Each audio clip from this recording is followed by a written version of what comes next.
tertúlia.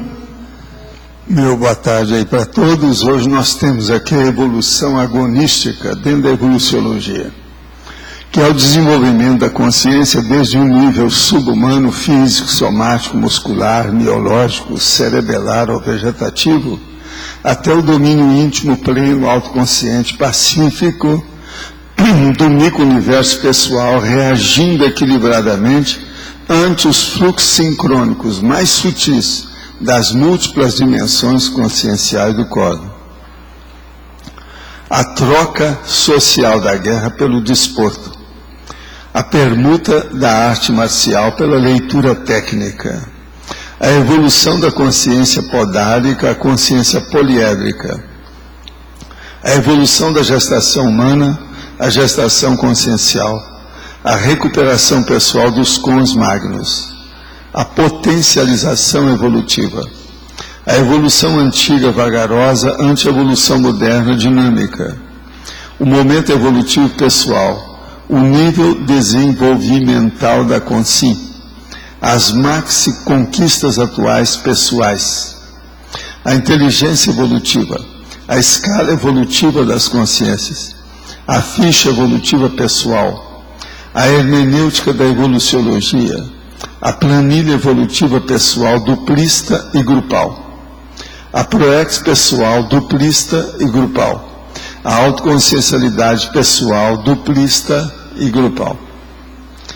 Agora, nós temos toda aí uma série de logias dentro das sessões, e nós falamos no fim, a movimentação migratória dos conscienciólogos e conscienciólogas para Cognópolis, em Foz do Iguaçu, Paraná, Brasil, é a demonstração concreta da evolução agonística moderna.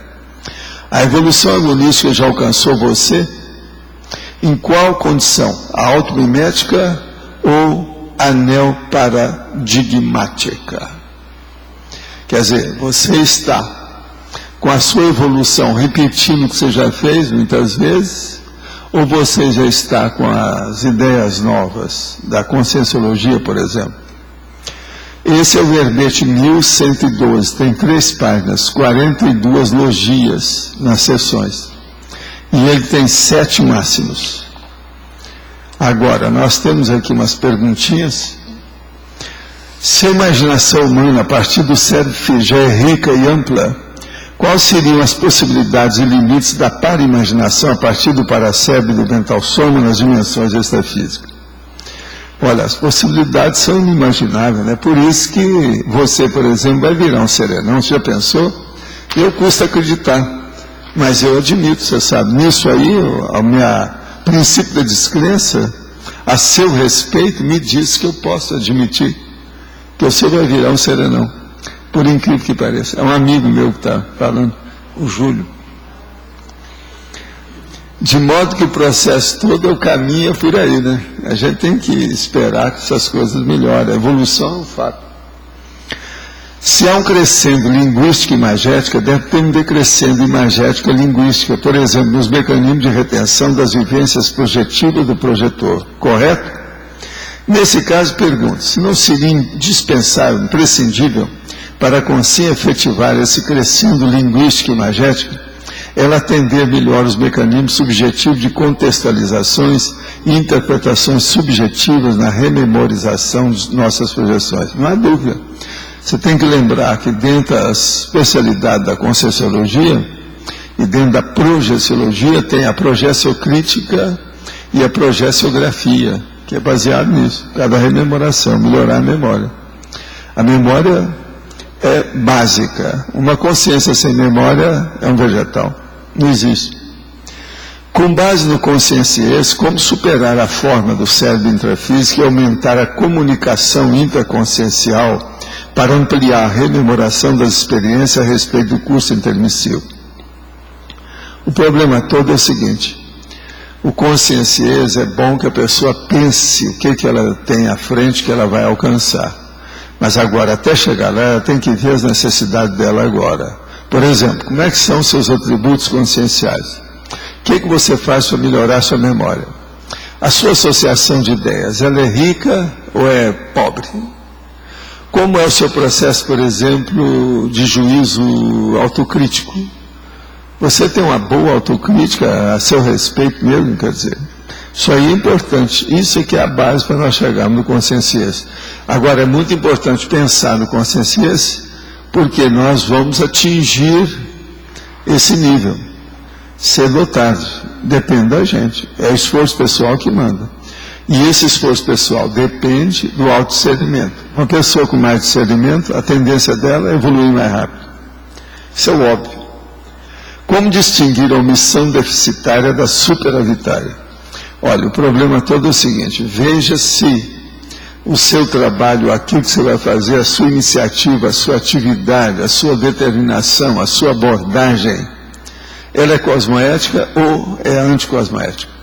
Por aí você já vai ter uma ideia se você está cometendo omissão deficitária ou superavitária, na hora que você tirou o corpo fora de alguma coisa.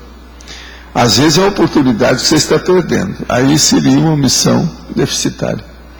Agora, às vezes você vai evitar entrar numa máfia, numa interprisão grupo kármico, aí seria uma omissão superavitária. Você está evitando. É a prevenção, é a profilaxia, é a vacina. Em fatologia, na quarta linha, momento evolutivo pessoal. Como identificar se estamos retardando, consciente ou inconscientemente, o momento evolutivo pessoal de uma pessoa íntima? Como proceder para que a pessoa perceba que é inevitável a sua evolução pessoal? Olha, a gente às vezes tenta expor as coisas para as pessoas, mas a pessoa muito inteligente, que ela é doente da cabeça, e ela não admite. Você fala aí 10 anos em seguida, não resolve nada. Ela só segue aquilo que dá na cabeça dela, que está perturbado. De modo que isso aí existe. Isso é companhia que a gente tem no mundo. Faz parte do processo. A genética, por exemplo, perturba demais a cabeça do povo. Então, você tem que fazer uma força para a sua cabeça ficar mais ou menos bem. Para você poder ter uma autocrítica que permita avaliar isso e ajudar os outros. Agora, há casos que a gente não consegue convencer ninguém pelo exemplo. Porque o exemplo é que convence os outros melhor. E a gente não precisa falar nada, é só exemplificar. Mostra a sua vida, mostra como é que você age. Isso aí ajuda mais do que qualquer argumento, qualquer debate, qualquer processo de reputação. A Conscienciologia preza muito o ensino superior e o autodidativo permanente. Qual a sua opinião sobre o curso tecnológico de curta duração e o curso superior tradicional? Ambos feitos à distância, EAD, educação à distância, via internet e outros meios. Olha, eu sou 100% favorável a esses cursos. Tudo que a pessoa estuda é importante, desde que seja uma coisa positiva, desde que o objetivo seja bom, desde que o assunto seja construtivo em favor de todos, aí vale a pena. Agora, nesses cursos à distância é bom ver, porque a gente vê todo dia na mídia que há muito curso furado desse. É preciso ver um que não seja furado. Isso é importante examinar. Agora, gente, eu estou vendo aqui o livro de Vilcabamba e hoje eu queria falar mais uma coisa sobre isso aqui para vocês. Uma coisa interessante, tem uma parte aqui que é o meu ponto de vista, sobre esse aspecto. Nós estamos batendo iguais. Lá em Vilcabamba, a vegetação exuberante, quase selvática, quer dizer, selvagem. A natureza se impõe em cada rincão. É uma natureza rincão, aqui no caso, que aqui é espanhol. A natureza pura, estado selvagem, de livre expressão do planeta. O povo vive de maneira natural. Outra coisa, é isso que eu vi falando aqui sobre Foz. A gente veio para cá por causa desse motivo. Está entendendo? Esse é o motivo que a turma vinha de São Paulo aí, tudo manchada, encardida, ficava aqui 6 meses. Quando voltava, você fez plástica, que passou aqui na temporada, que aqui não tem tanta poluição. Agora, em Vilcabamba tem outras coisas mais sérias. Lá não tem mosquito. Agora, tem tudo quanto é inseto, mas mosquito não tem. Agora, outra coisa também que tem, até os cachorros lá vivem mais do que os outros, nos outros lugares. Eles estão falando aqui. A atmosfera não é contaminada, porque eles usam também Lá não tem muito ruído, não tem barulhada, não há, sabe, poluição sonora. E outra coisa, eles comem só comida orgânica, tanto no dia de jejum, quanto no almoço, como no jantar. Tudo é produtos naturais. Agora, a bebida que eles tomam é uma mescla de 18 ervas deles lá. Agora, ó, Vilcabamba está a 1.500 metros de altura. Tem 4.200 habitantes. De modo que a temperatura, a média, é de 20 graus. Então, vocês vejam, isso aí que nós temos que fazer onde nós vivemos. Não tem jeito. Agora, o melhor da história, enquanto o cara foi lá, deu um terremoto. Isso nós não temos aqui. Aqui é melhor do que lá em matéria de terremoto. Não é melhor em matéria de mosquito. A gente já está ganhando alguma coisa, está empatando, né? Alguma coisa. Teve um terremoto pequeno. Ele viu tudo que era bicho, aranhas enormes, que estava chegando no quarto dele. Ele não entendeu aquilo. Aí que eles foram ver que o negócio tremeu. Você sabe, é Equador. Lá treme, lá tem área de terremoto. Agora, gente, se chegar aí a nossa amiga Mabel, ou nosso amigo, você me fala, que eu tenho aqui umas coisas para conversar com ele, com o Everaldo.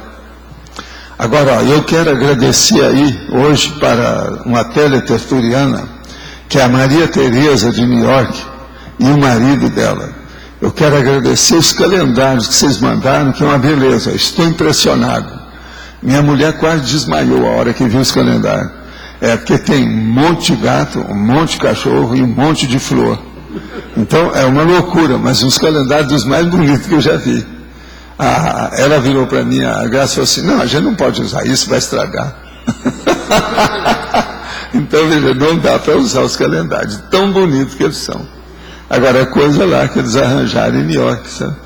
Então, eu estou agradecendo aqui que a gente recebeu hoje. Impressionante. Eu acho que é por causa daquela meu choro aqui, que não tinha no início do ano. Não tinha. Aí eu já arranjei igual os calendários. Hein? Pois é. Mas agora, esses aí são simplesmente impressionantes. O negócio é impressionante. Se o Ivo também chegar, eu quero falar com ele, tá? Estou atrás do Ivo para conversar com ele. Agora, gente, então vocês entenderam a evolução agonística? A Flávia falou que estava querendo estudar, que ela pensou que a agonia aqui era da morte. Mas o negócio não é bem. Até um certo ponto é a vida, que fala também em morte. A agonia aqui é o processo da própria evolução. Agora, aqui outra pergunta. Quando precisa de inspiração e força através da mobilização básica de energia, sinto energia interior muito grande, mas essa força não parece muito cosmoética. Creio que tem alguma coisa a ver com o meu passado. Se é o seu passado e você tem muita força, isso pode ser um guia cego, parente seu, por exemplo. Como trabalhar com energia sem atrair assediadores, sem evocar o passado com atributos que chegam a me assustar? Deve ser que você ainda está pensando ainda alguma coisa um pouquinho perturbadora. Vê se diminui isso aí. Qualquer coisa eu vou mandar você lá para Vilcabamba, para ver se melhora. Isso aí é um amigo meu, eu tenho liberdade de falar essas coisas com ele. Agora, eu garanto, se forçasse a barra, ele iria mesmo para Vilcabamba. Eu vi a definição da agonística aqui no dicionário do Wise, né? A ciência e prática dos combates corporais, mas também os antigos jogos dialéticos também entraram nisso. Pois é. E vem da antiguidade. Bem, o negócio é antigo. Antes eu pensei que era coisa de agonia, mas parece que não. Não, ela também pensou. Mas não tem agonia. Você só conhece um ponto, né? Aqui, o povo não tem, como é que é? Erro lógico, vocês não conhecem nada de erro lógico, né? É por isso que a gente tem que falar aqui. Agora eu começo a falar essas coisas um pouquinho diferente do normal, todo mundo reclama. Mas no fim a gente entra numa boa, né? Nós fazemos as pazes, etc. A harmonia continua. No outro dia a gente está debatendo de novo. Aqui é assim, todo dia a gente briga, todo dia a gente faz as pazes. No outro dia é a mesma coisa. Agora é um processo de mental soma, faz parte do serviço. Também antigos jogos dialéticos e técnica de argumentação. São jogos da vida. Presta atenção, é Vilcabamba. Os caras com 140 anos. Ele foi visitar, ele está contando aí no livro dele, que ele foi visitar o cara com 112 anos e ele trabalhando. E bebendo, fuma de vez em quando. O fumo que eles têm lá é pior do que a cocaína. É o chamico. Isso é um negócio terrível. É pior do que a marihuana. No livro aparece. E eles fumam isso a vida inteira. Mas é que as outras coisas devem contrabalançar isso no ambiente que estão lá. Agora aqui não, tudo piora. Você vê, a água com plástico piora a vida da gente. Tudo que a gente faz. Valdo, você tem alguma hipótese do porquê disso, que eles vivem mais, né? Para mim, é isso aí mesmo que ele está falando, não tem outra saída. Até agora, a hipótese melhor é essa, é a natureza natural da própria vida. Então, a vida natural, é lógico que você vai viver. Se você viver de acordo com a natureza, tudo dá certo. Agora, a minha hipótese é pior do que essa, né? A gente tem que viver com a paranatureza, ou seja, com a multidimensionalidade, o parapsiquismo. Se uma pessoa viver com isso, ele se sente melhor. Para mim, eu já falei isso para vocês, eu acho que eu tenho essa disposição na minha idade de vir do parapsiquismo. Não é que isso seja excepcional, mas no meu caso presta atenção. Eu nasci tirado a turquês, tive pneumonia dupla, tive infarto aos 28 anos, tive um acidente que eu fiquei de coma, não é de cama não, eu fiquei de cama em coma durante uma semana. Você está entendendo? Como é que é isso? Quer dizer, não era para aguentar isso tudo. Agora, acho que a medicina me ajudou, porque eu comecei a colocar tudo nos eixos, a me organizar, me disciplinar. Eu sou uma pessoa metódica nas coisas, como vocês sabem. Mas eu acho que o parapsiquismo é que me ajudou mais. Agora só uma pergunta. Por exemplo, essa minha disposição, o meu processo de energia, isso aí não tem jeito. Agora veja, a energia que eu tenho mostra para você, Arlindo, que é o seguinte: qualquer pessoa, não interessa se ela é doente ou se está acidentada ou entrou em qualquer avaria ou trauma, se ela tem energia, a consciência dela pode permanecer equilibrada. Essa é que é a minha tese do processo, você está entendendo? Então, esse equilíbrio é que é a base de tudo. Então, esse negócio de doença, sofrimento, dor, eu sempre achei isso besteirada, mas não posso falar, né?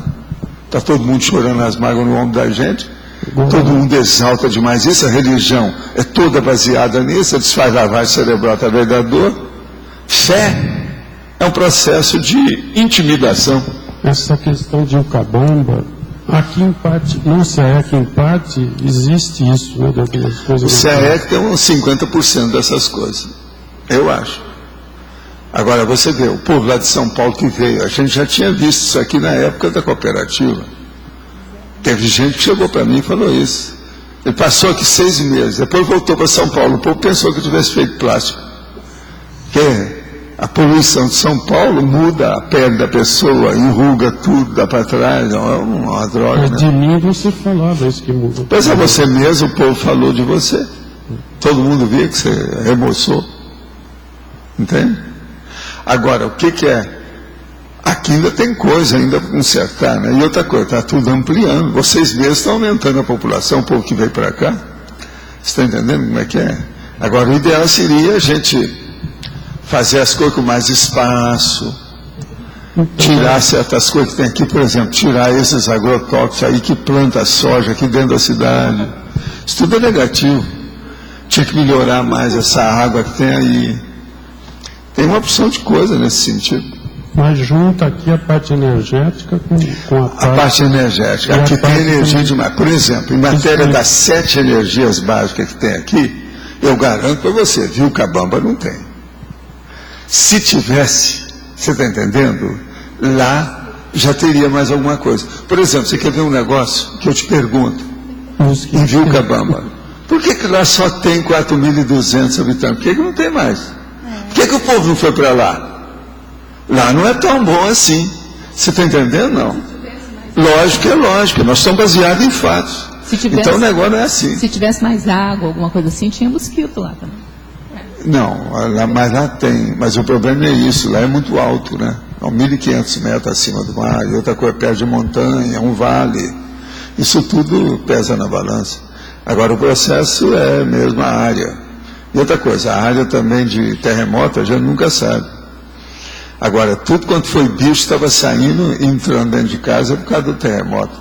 Foi aquilo que, você sabe que é assim, né? As cobras saem, tudo sai. Ele viu dentro de casa 2 tarântulas. Eu chamo a tarântula essa nossas caranguejeiras aqui desse tamanho. A maioria delas são até inofensivas. Isso na sua casa, né? Hein? Na sua casa. Não, aqui, mas o homem viu isso em Vilcabamba. Ah, tá. Lá, antes do terremoto, na hora do terremoto. Que mexe na terra, aqui também os tem. bichos Aqui saem. tem umas enormes. Na loja Não, nós temos um monte. Esses dias nós tiramos uma da janela, mas essa não é caranguejeira. É dessa comum, só que tem que ela cresceu demais. Agora, eu fiquei até com pena de tirá-la de lá, pelo seguinte, ela não é uma obra de arte, né? Ela atrás do vidro, assim, aquela coisa, uma beleza. O vidro branco, ela preta, dava um contraste, uma loucura. Eu acendi a luz para ver. Agora, eu trabalhando lá 1 hora e ela lá comigo, firme. Aí lá pelas tantas eu falei, Everton, vamos dar um jeito nela, que a gente não sabe, alguém abre isso aí, ela está escondida na casa dela, daqui a pouco ela sai, vai assustar, o povo vai desmaiar, aí é bom tirar. Que aranha enorme. Hein? Ela não mata, mas morde e dói. Essa aí morde e dói. Então, essa compridinha, então, aí, também essa é brava. Agora, o que é bom, aqui não tem a marrom, né? Eu nunca vi uma marrom aqui. Isso é só em Curitiba. Em alguns lugares do Paraná tem. A marrom mata. Pois é. A marrom ia ser um problema. Como é que eu ia trazer vocês para Foz com uma aranha que mata? Eu ia ficar sem jeito. Você vai pôr a roupa, tem que estar olhando. Você vai pôr o sapato, tem que estar olhando. Você vai entrar no lugar, tem que estar olhando. Curitiba, eu nunca me senti muito confortável. A gente está sempre de olho. Onde é que está a aranha marrom? Não, é o que mata mais lá, é isso, é no sapato. Ela fica, pega, pronto. Não é fácil. Agora, gente, de modo geral, então é evolução agonística.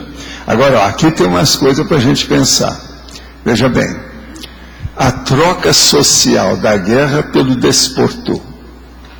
Isso já está ajudando um pouco para acabar com os belicistas. A permuta da arte marcial pela leitura técnica. Isso nós estamos fazendo com alguns, mas tem uma dificuldade, porque tem alguns que não deixam de estar batendo no outro de modo algum.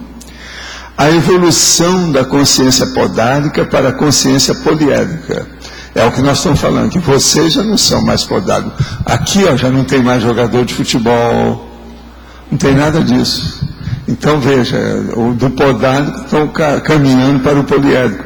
Por exemplo, o Arlindo, ele é mais poliédrico ou é podálico? O que vocês acham? Ele é mais poliédrico. Ele é poliédrico. Aí, por incrível que pareça, já passou nessa. Agora aqui, outra, ainda tem mais aqui ainda. Estou só mostrando a relação da evolução agonística. Como é interessante a gente pensar nisso. Outra coisa, a evolução antiga vagarosa ante a evolução moderna dinâmica. Aqui é bom vocês compararem a nossa vida aqui com Vilcabamba. A nossa aqui é evolução moderna dinâmica. Olha aí, o povo tudo com laptop. Isso não tem em Vilcabamba. Tá certo? Dá tudo da natureza. Então, o negócio nosso é usar isso de tal maneira que não dê alergia, que não tenha cheiro, que não crie processo de câncer, que não perturbe os bronquíolos. Você está entendendo? Isso é que é o assunto. Agora, veja, e melhorar a cabeça, né?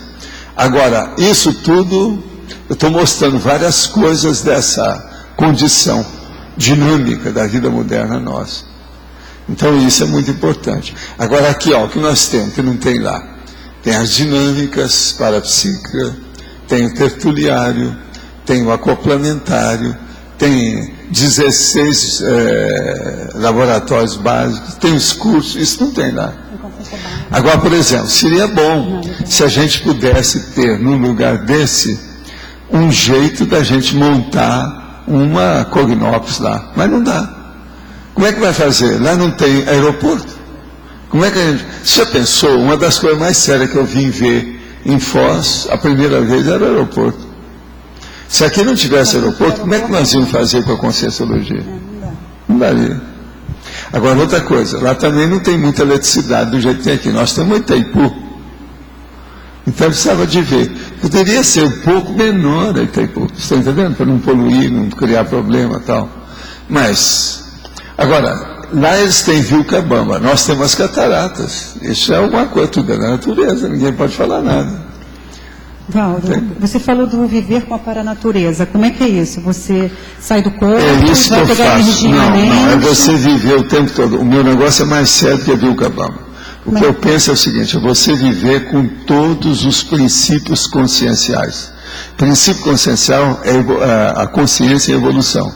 Você tem que viver com todo tipo, desde o mosquito até o serenão. É esse que é o caminho. Isso lá eles não pensam nisso. Agora, outra coisa, a gente tem que viver também com autodiscernimento. Eles lá não têm autodiscernimento. Eles têm instinto. Bom senso. Tem bom senso, instinto. Então, estão vivendo essa base. Eu fiquei curiosa aqui com a definição aqui, não sei se eu viajei muito, mas assim, quando fala no finalzinho da definição, que a gente reage, que a pessoa reage equilibradamente ante os fluxos sincrônicos mais sutis das múltiplas dimensões conscienciais do cosmos, aí me veio assim a ideia de que essas crises que a gente tem, elas são geradas pela sincronicidade dessas múltiplas dimensões. A sincronicidade. A sincronicidade. Pois tira põe um A aí. Entendi. Quem tem a sincronicidade não tem problema, não tem crise. Quem tem sincronicidade. Quem está sincrônico com o cosmos. Entendi. É a sincronicidade. É a sincronicidade. Pensa bem, tudo que vocês fazem contra a natureza é contra você. Quem combate a natureza está se suicidando. Entendeu? Eu falo isso faz 50 anos. Eu entendi, o meu raciocínio foi o contrário, assim, eu já acho que eu estou na assincronicidade. Agora, na hora veja, que eu entro na sincronicidade... Para você entender a natureza, você não tem que seguir tudo que a natureza manda.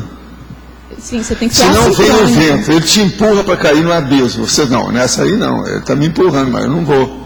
Até certo ponto tem que ser Então, assincrônico. o processo você tem que saber qual é a sincronicidade que a natureza está dando a você. Até certo ponto tem que ser assincrônico. Por exemplo, lá em Vilcabamba, eles estão ajudando a sincronicidade com a respiração, o ar é puro, a água, eles acham que a água é a mais límpida que tem. Todo mundo acha, todas as hipóteses que já apareceram para explicar esse processo da longevidade de Vilcabamba, coloca a água no meio. Ele está falando isso lá no livro. Isso é unânime. Todo mundo acha que aquela água ajuda. Então, isso é um negócio seríssimo. Por isso que eu estou falando. É bom ver a água. Por que eu estava falando esses dias sobre a dioxina e a água? Isso é um perigo. Lá eles não usam forno, micro-ondas, nada disso. Semelhante àquele conceito do macho fêmea, que tudo tem que ser polaridade, eu fiquei pensando assim, se tudo fosse muito sincrônico, ficava tudo parado, né? Tá. Então tem que ter assincronicidade, sincronicidade. Não, o universo é assimétrico. Lembra disso? Tem que ser. Mas agora o problema é você entender a natureza no que ela tem de bom. Nada de casar com o vulcão, não é uma boa. Agora, é bom casar com a maçã. Por exemplo, tem lugar que o povo é longevo, que não é lá de Vilcabamba, que o povo come muita maçã. Eles acham que a maçã aumenta a longevidade das pessoas. Eu como maçã há muito tempo. Agora, eu como maçã ao natural, como maçã seca, tá entendendo? Eu como maçã de tudo quanto é jeito. Agora, ó, cá para nós, vocês não vão falar para ninguém, porque senão depois eu vou comprar, não tem mais. Eu falo aqui, desaparece tudo que eu falo. Hoje eu vou falar mais uma coisa. Vê se não compram tudo, deixa algumas para mim. Ou se a sua consciência pesar, traz pelo menos umas duas para mim. Existe uma maçã que não é maçã. Você sabe, pera e maçã tudo é parente. É uma pera fora de série que tem aí. Eu não sei se já viu. Chama pera japonesa. Alguém já comeu? Como é que eles fizeram? Você também conhece, né? É a melhor pera que tem aquela. Ganhou de todas aquelas lá do Rio, dos Estados Unidos, de tudo quanto é jeito. A pera japonesa é um negócio. Vale a pena. De modo, ó, quem ainda não comeu, vai lá. Só pode comprar uma, porque senão acaba. Tá certo? Agora, pera japonesa. Então veja, pera e maçã vale a pena para sustentar o processo da longevidade, eu acho. Agora, ó, existe cidade, se vocês quiserem, depois ele está falando aí na cidade que faz isso. São mais 3 cidades que o povo é longevo, além de Vilcabamba. Agora, Vilcabamba parece que ganha de todas elas, em matéria de local.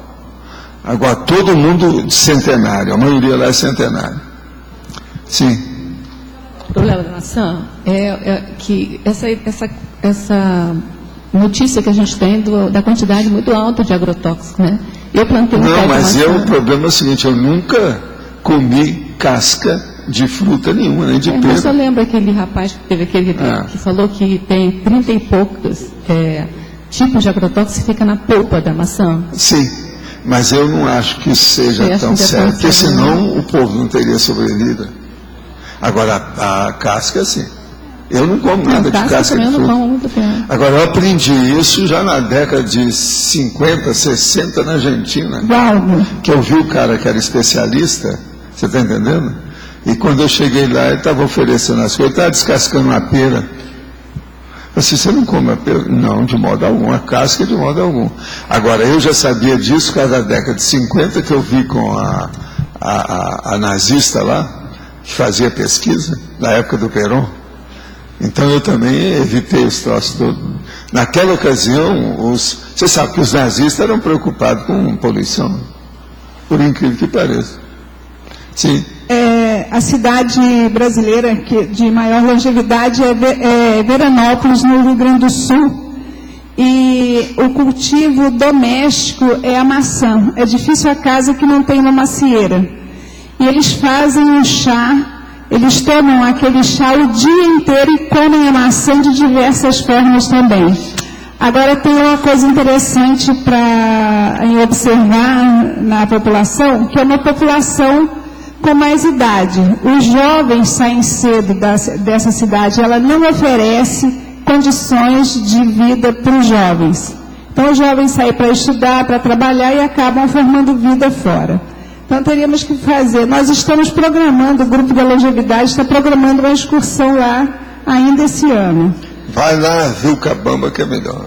Nós vamos depois a Vilcabamba. Os lugares melhores que tem, além de Vilcabamba, não é Veranópolis, não. É Unza, no norte do Paquistão. Abkhazia, no norte do Cáucaso. E Yoshimi, que é uma localidade japonesa na ilha de Okinawa, no Japão. Esses que são os maiores do mundo, muito, muito maior do que essa aí, Veranópolis. Estou só falando o que é. Agora, se vocês estão programando alguma coisa, deve ir a Vilcabamba para ver as coisas de perto, bora. Conversar com os velhos. Nós vamos lá também. O povo lá fala espanhol. Com esse portunhol de vocês, você já consegue conversar. Não, nós vamos lá também. É muito também melhor. Está programado. Agora, e lá é o seguinte, o ar está limpo. Não é isso? Vale a pena. Hein? No Equador. Sim, pode falar. Na fatologia, na penúltima linha, você podia falar sobre a planilha evolutiva grupal? A planilha evolutiva pessoal, duplista e grupal. A duplau é essa nossa aqui, ó, a duplista, nós temos duplista aqui, nós temos pessoal, nós temos grupal, tudo aqui dentro. O processo da Max Proex, é isso aí, é uma planilha evolutiva em grupo. Agora, eu sou o cara que estou puxando o cordão aí de vocês, agora que é a época do carnaval, o meu bloco já tem, só aqui são 558 pessoas que vieram para o meu bloco de carnaval. De modo que o negócio funciona aqui em Foz. Isso tudo é a CCCI, é o bloco da CCCI, da Cognópolis. Vai botar o bloco esse que ajuda na evolução. Botar na rua o bloco. Pois é. Agora, precisa de cantar, Chiquita Bacana, etc. Tal, né? Agora, eu, qualquer coisa, vou cantar as duas caveiras. Eram duas caveiras que se amavam. Aí, por aí vai. Pode falar, se está querendo falar, faz favor. Eu, né? Eu queria que você explicasse. É ela aqui embaixo que eu estou falando, ela está esperando faz meia hora. Você passou na frente já antes. Pode falar. Professor, eu queria entender a questão da crise. Você falou que se a pessoa está no fluxo do cosmos, ela evoluiria sem crise. Então, ela iria Melhor, deixa eu reformular a pergunta. A gente sempre fala que as pessoas precisam de uma crise para evoluir. Certo. Né? Haveria em que estágio que isso não seria mais necessário? A pessoa naturalmente ela iria evoluir. É a hora que ela descobre crise. que a crise é besteira. É na hora que ela mesma que tem que descobrir isso. É o que nós estamos tentando falar, que isso. Tudo é besteira, sofrimento, crise, dor. Nós temos que minimizar isso aí. É aquilo que eu estava falando ontem, mitigar, diminuir. Você está entendendo? Não dá tanto valor. Então, baratear esse processo, isso que é a coisa mais séria. Agora, o que eu vejo é o seguinte, a vida em si, na hora que a consciência nasce, ela é gerada, ou é concebida, lá nos infusórios ou qualquer coisa, quando começou a bactéria, ela é simples e ignorante. Então, a vida é a crise. Você está entendendo? Agora, chega um ponto que a vida real, a pessoa descobriu o que é. Ela define o que é a vida real. Aí acabou a crise. Ela aí começa a evoluir com mais lucidez. É isso que eles ensinaram para a gente no curso intermissivo. Então tem relação com cognição, né? Totalmente, a cognoscibilidade. Então prevê. Essa cognição é o que eu chamo de autodiscernimento. É o discernimento a respeito de si, da própria vida. Saber distinguir entre o que presta daquilo que não presta. Isso é a própria vida. E outra coisa, acaba a crise. Então, por exemplo, uma pessoa, se ela tem ruga demais no rosto e ela é moça, mostra que ela viveu em crise. Ela está contra o mundo. Por quê? Ela não sabe ficar com o rosto tranquilo. Então, pelo rosto, você já viu uma opção de coisa por aí afora. Isso é um fato. Você está entendendo? Contra fato, não adianta a gente argumentar, não adianta estar brigando com isso. Então é um negócio para a gente começar a estudar. Aí a gente vai ver, por exemplo, uma pessoa muito ansiosa, uma pessoa que não está satisfeita com a vida, nunca se satisfaz. O problema é dela, ela está errada. A vida tem recurso para nos satisfazer. A vida tem recurso para nós termos uma vida relativamente confortável. A vida tem recurso para a gente ter um processo de tranquilidade íntima, que é aquilo que o povo quer falar aí o tempo todo de felicidade. A verdadeira felicidade é uma reflexão ponderada, tranquila. Isso é que é a satisfação íntima que está dentro de você. Isso que é a coisa mais séria. Agora, a verdadeira felicidade, quem tem razão é o serenão. Que ele fica anônimo, porque senão, ele, até um certo ponto, ele humilha as outras pessoas. Se ele mostrar que ele está muito bem, está muito equilibrado, chateia todo mundo. Entende? É aquele negócio que eu falo, aquela minha técnica que eu uso, você sabe disso, desde lá do Rio. Então a pessoa está ruimzinho lá, eu chego, isso aí é lá no aeroporto. A hora que tem lá o negócio está bravo, então eu chego. Sou especialista nesse assunto, já fiz isso várias vezes, só para ficar igual. Quando eu vejo que está todo mundo ruimzinho, uma vez eu fui ao banco, eu estava num desses bancos, uma agência de banco, num determinado lugar. Quando eu vi, eu falei assim, o senhor, pela sua idade, tem que entrar ali. Eu entrei lá, estava o cara de muleta, o outro não sei o quê, então eu já entrei puxando. Senão, isso é um negócio terrível. Agora, por exemplo, a Graça não gosta que eu faça isso com ele. Entendeu? Agora veja, quando você faz isso com a minha cara, aí vem todo mundo, não, o que o senhor quer? Como é que é? Quer me pegar? Não, mas às vezes eu faço por causa dos outros, para a gente ficar igual. Se eu chegar lá todo esbelto, fagueiro, cheio de vida, correndo, como é que fica? Perante aquele povo? Não dá, né? Fica ruim para mim, não dá certo. Então essas coisas todas na vida. Agora, eu aprendi, eu deixa que eu chuto. Deixa que eu chuto era um amigo meu que tinha um problema neurológico. Então, esse era o nome dele, deixa que eu chuto. Ele mesmo gostava, a gente brincava muito com aquilo. Então eu falei assim, você vai me ensinar quais são os seus movimentos. Anda aí que eu quero fazer igualzinho você. Então eu aprendi com o deixa que eu chuto. Tá entendendo? Eu sou capaz de fazer igualzinho. Eu aprendi com ele. Agora, ele vivia daquele jeito, não tinha jeito. Agora, era o jeito dele, mas ele não andava sentado não, era em pé, mas deixa que eu chuto. Você sabe, deixa que eu chuto, é aquele que está com a bola. Não, deixa que eu vou chutar, porque parece que ele está caminhando para chutar, é o jeito dele. Por isso que chama. Agora veja, esse bom humor perante a situação é muito difícil a gente ter. Não é por causa da gente. A gente tem. Mas as pessoas às vezes não vão entender você.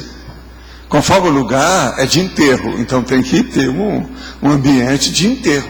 Não dá. Agora veja, eu enterro, é outro problema que eu tenho. Eu estou sempre de branco.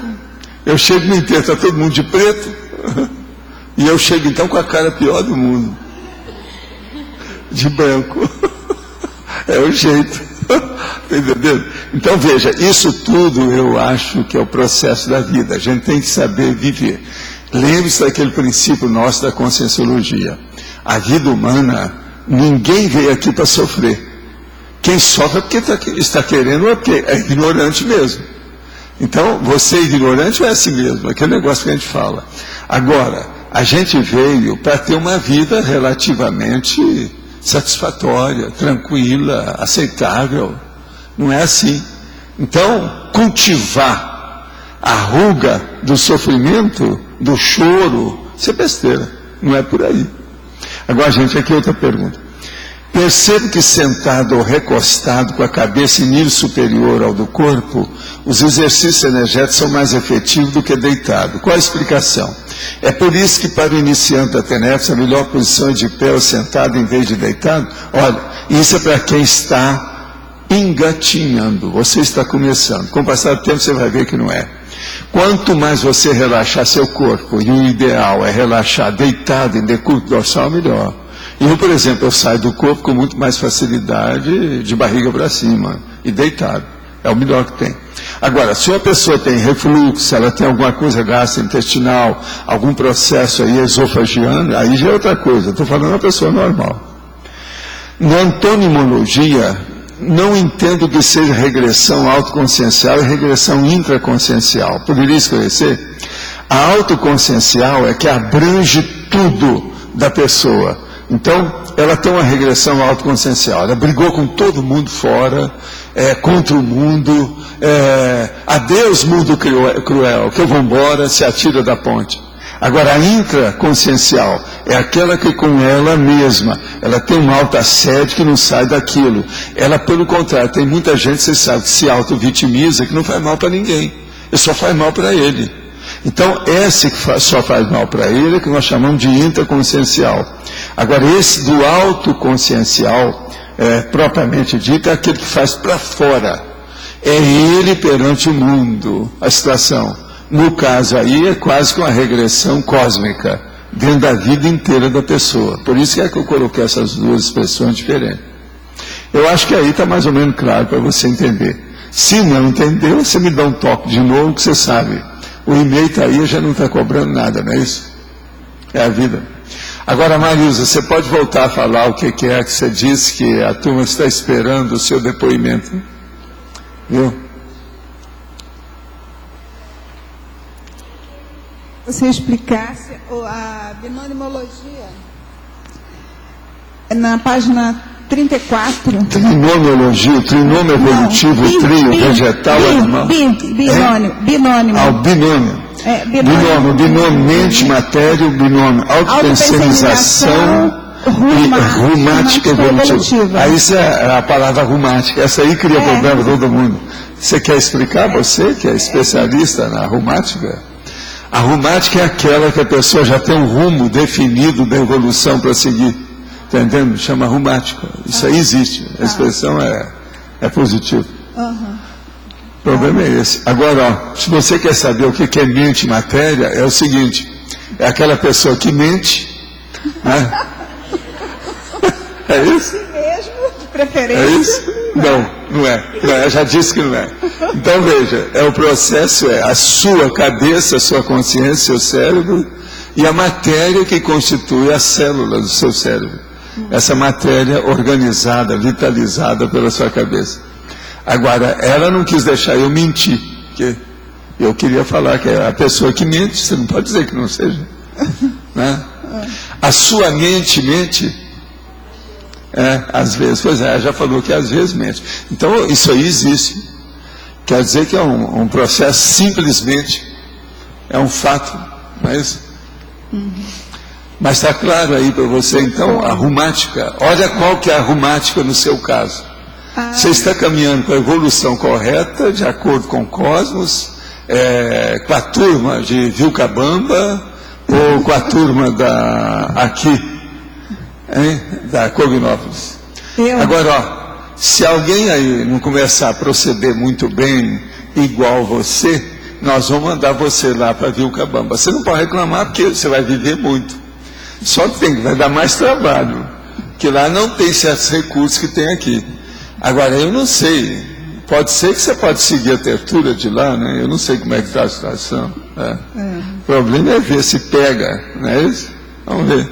Mas pode falar. Professor, queria voltar ao exemplo ali do vento, né, do precipício. Que eu estava pensando aqui, a gente pode separar até um certo ponto o fluxo da natureza do fluxo cósmico, mais amplo, né? Multidimensional. Pode, mas agora o que eu quero dizer é o seguinte: você seguindo o cosmos, você está seguindo aquilo que eu digo que é a base de tudo, a energia imanente. Se você estiver com a energia imanente total, você não vai errar nunca. O problema é que nós não estamos, porque a gente ainda não sabe mexer com isso. O serenão, ele tem todo esse discernimento, porque ele já sabe mexer com isso alguma coisa. Já sabe mexer com isso até um certo ponto. Então a coisa muda. Agora, até que ponto o caso lá não é eles estarem mergulhados em processo de energia imanente, na comida também? Pois não, a água desacha, o ar é puro, isso tudo deve melhorar. E outra coisa, é uma vida de atividade natural, todo mundo lá trabalha, faz alguma coisa. Você sabe, o dinamismo, o processo, não tem sedentarismo. Então isso eu acho seríssimo. Agora, uma coisa que eu vejo, que é o básico nessa história toda, é o seguinte: não há centenário obeso. É aquilo que eu já falei aqui. Todo centenário é bici. Bici quer dizer magrelo no caso. A bicicleta. Quer dizer, tem o pijama de uma lista só vertical. Esconde atrás do taco. É assim que eu sempre falava. Então, esses são centenários. Agora, outra coisa também que eles falam é o seguinte: que toda pessoa que não liga para a própria vida envelhece mais depressa. E outra coisa, morre mais cedo. É aquilo que não soube mexer com o processo de envelhecimento. O envelhecimento é uma coisa inevitável. Tem duas coisas inevitáveis na vida: a morte e o envelhecimento. Agora, por exemplo, às vezes não é inevitável que a pessoa morreu mais cedo. Então a morte pode passar a perna no envelhecimento. Está entendendo? O envelhecimento, quando passa a perna na morte, é por pouco tempo. Esse que é o jogo que existe entre morte e envelhecimento. Agora, a dessoma, às vezes é uma bênção, é um alívio. Você está entendendo? Vamos pensar nisso. O cara vivia até 140 anos, é preciso ver como é que está, né? Como é que está o reajuste, a lataria, a situação toda. Eu, por exemplo, esse remédio que eu tomo, tem um que eu tomo que me dá dor por todo lado. E lá está falando. Os médicos sabem que aquilo dá, mas é bom, é uma dor boa, porque está consertando outras coisas. Entende? Agora, eu tenho umas dores que eu nunca senti. Um dia desses, uns negócios esquisitos, eu nunca vi. Agora estou começando a ver o meu corpo, algumas áreas que estavam esquecidas. Não, eu estou olhando de vocês, fica firme, está tudo bem, não tem nada. Agora, dá dores musculares em lugar que quando você menos espera. Você não sabe. Mas é pouca coisa, aquilo passa. Agora, fica uma temporada, daí a pouco passa para outro lugar. E agora estou esperando, vamos ver, no mês que vem, no mês de março, quais são os lugares que vão aparecer. Eu estou de olho para ver como é que é. É muito engraçado isso. Agora veja, eu levo tudo assim um pouco na esportiva. A vida você tem que levar, aquilo que diz respeito a você.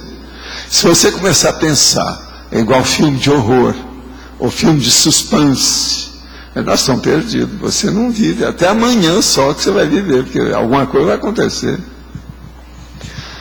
De modo que vamos racionalizar o processo da vivência humana. Vale a pena. E é o que a gente tem feito. Com todas essas coisas, altos e baixos, eu posso dizer para vocês, o que domina em mim é uma relativa felicidade. Eu não posso dizer que não. Nunca eu pude falar que eu sofro para os outros. Aquele negócio que vinha o povo falar para a gente na Uberaba, era muito comum aquilo. Fazer uma queixa daquelas violentas. Eu nunca pude fazer isso para nada. Nunca vi isso. Eu precisar de uma coisa para dizer isso. A gente lastima certas coisas com respeito aos outros. Mas com respeito a gente, não.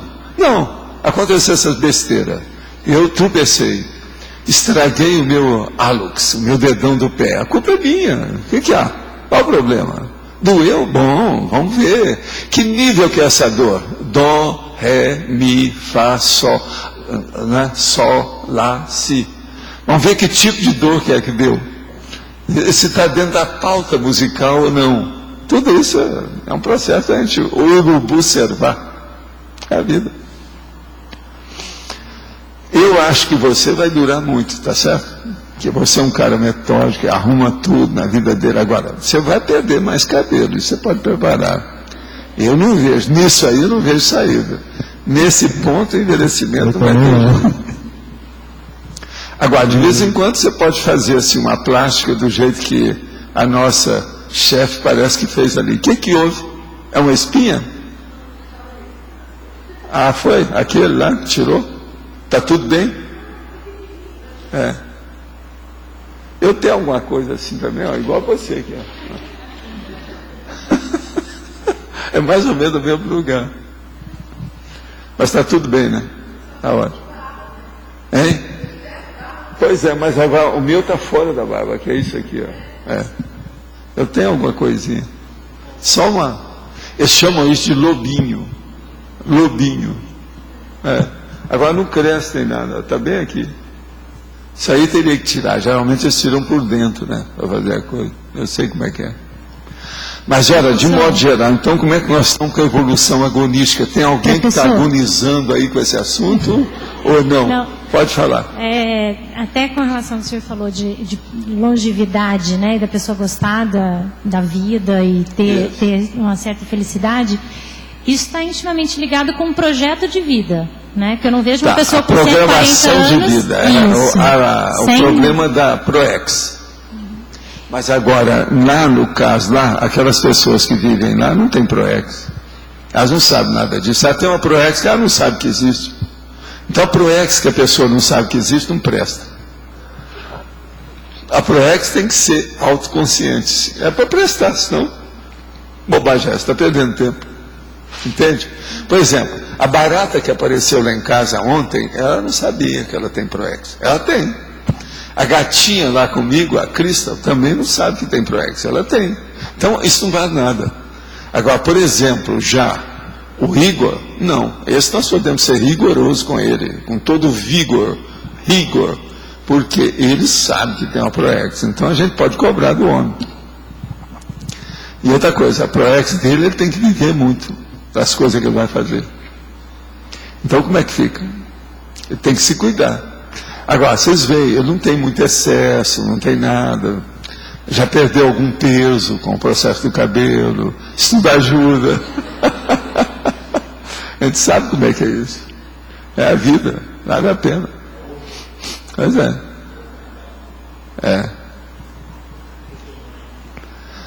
Mas quem é que está bem? Você aí, que quer? Quando a definição, você pegou essa agonística de propósito aqui em função da luta, quer dizer, para evoluir. É a própria vida, né?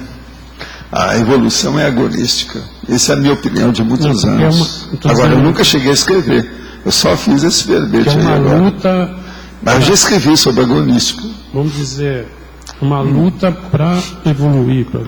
Porque é o Struggle for Life, que era lá os 200 anos agora do nosso amigo, né, o rei dos macacos, que é o chamado Darwin, que é lá ele chama de Darwin.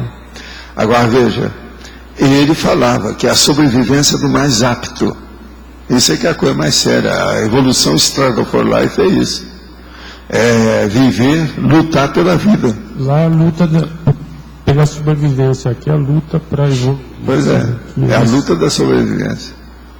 Agora, o processo é o mais apto, é esse que vive perante a natureza, o problema é esse. Agora, por exemplo, a turma de Vilcabamba, eles estão nessa do mais apto, mas arranjaram um local adequado para isso.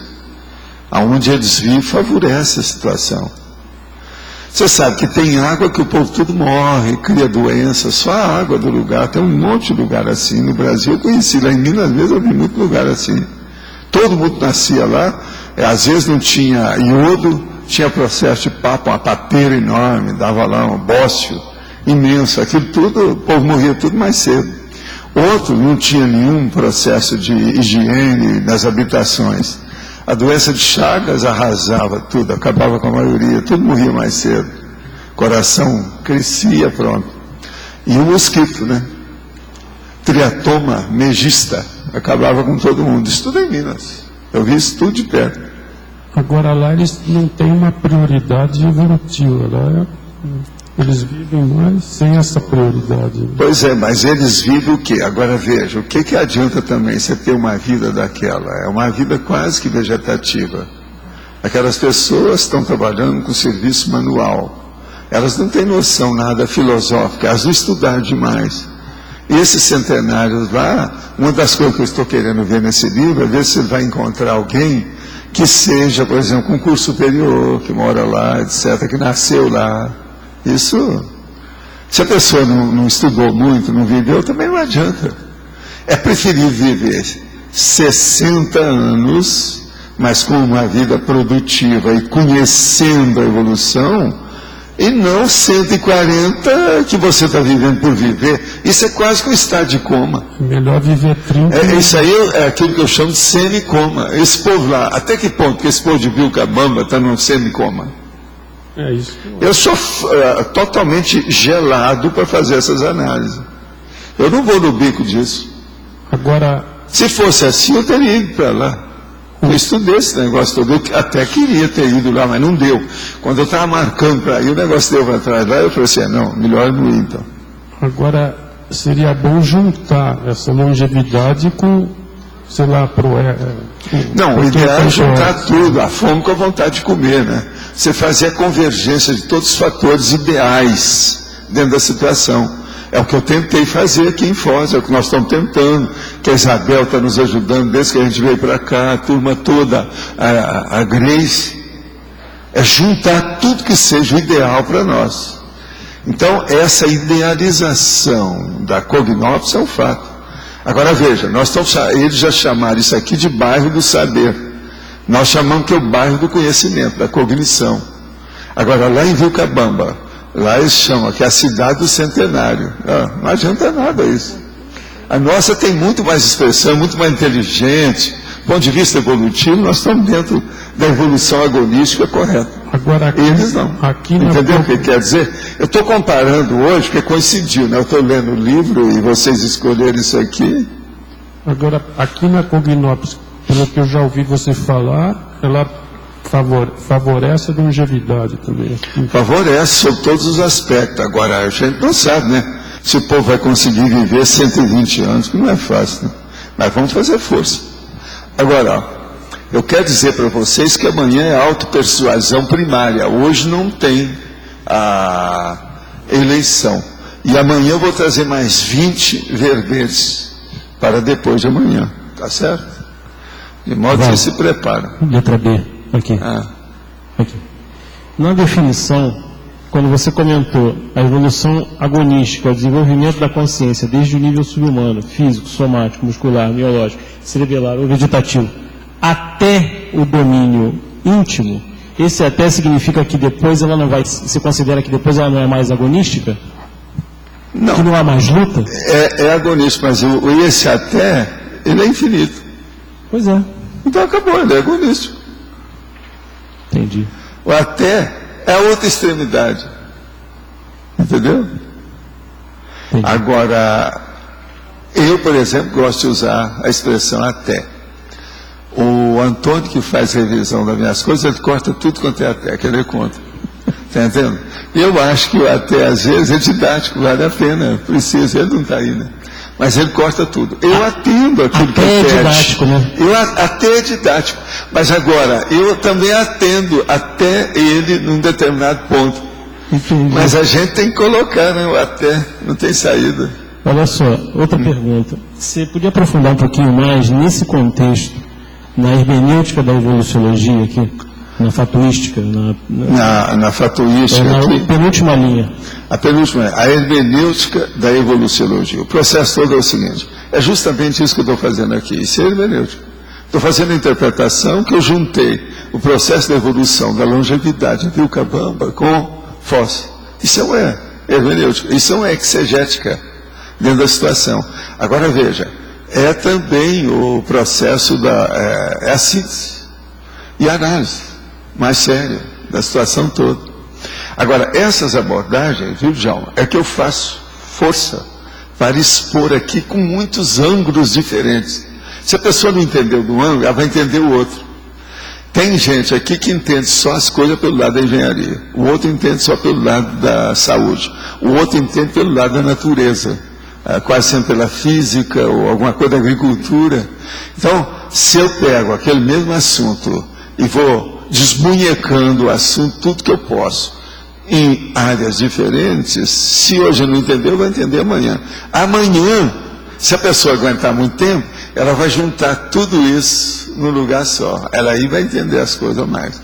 O que eu quero é que vocês leiam o verbete que eu não trouxe. Vê se me entende. É o verbete invisível. Aquele que está escrito com tinta invisível. É aquele que é o suprassumo dos outros que você entendeu. Entende? Já tem gente, já está começando a ver isso. São esses que chegam na conversa, Valdo, seria bom falar nesse assunto aqui, ó, que eu vi esse, faltou esse. Quer dizer, já tirou uma conclusão. Esse é o verbete invisível dele. Quando o cara chega e fala uma coisa dessa, assim, não, isso aí você descobriu porque o amparador está inspirando você a fazer o verbete. Faça o que eu coloco na enciclopédia. Vocês estão entendendo? É uma coisa mais do que prática, objetiva, bem claro. Isso já aconteceu já umas 2 ou 3 vezes. Foi com 2 mulheres e um homem, ó. Se não me engano, são 3 até agora. Entende? E bem assim, nítido, bem claro. Porque às vezes a pessoa vem e ela junta os verbetes, mas ela ainda não viu todos. Aí eu falo, não, você está faltando esse, eu falo a opção. Agora esse não, quando a pessoa vê, porque ela viu mesmo, a situação está ali. Agora já há uma série de verbetes que nós já picotamos muita ideia dele. A Proexia tem muita picotagem, você está entendendo? O processo da própria vida de cosmoética também tem muita picotagem. Mas eu ainda não estou satisfeito com isso, não. Mas agora, eu estou só com 1.200 verbetes, né? Eu estou na metade do caminho. A gente trabalhando mais, nós vamos chegar lá. Eu ainda tenho que trabalhar muita coisa ainda de conformática, do processo de forma. Ainda tem muita coisa para se explicar aí, do ponto de vista de forma mesmo.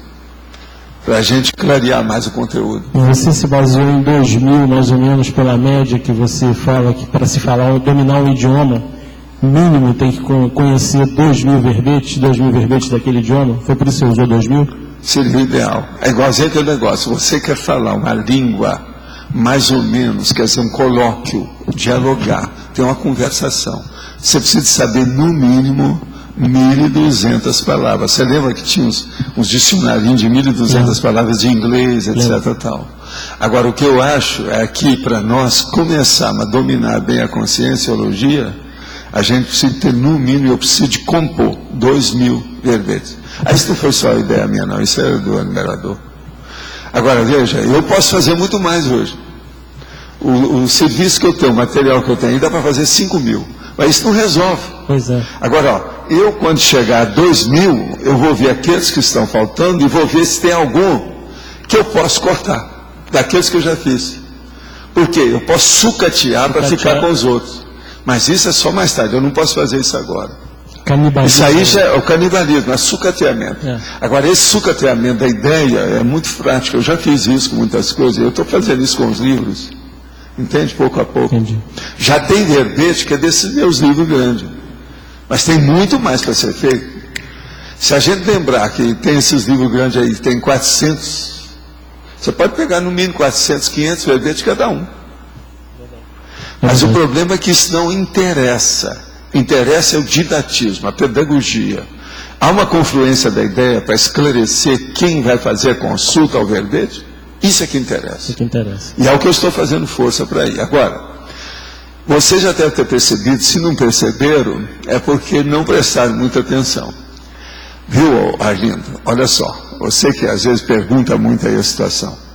Eu às vezes pego um tema que é erudito, mas que o povo não tem noção.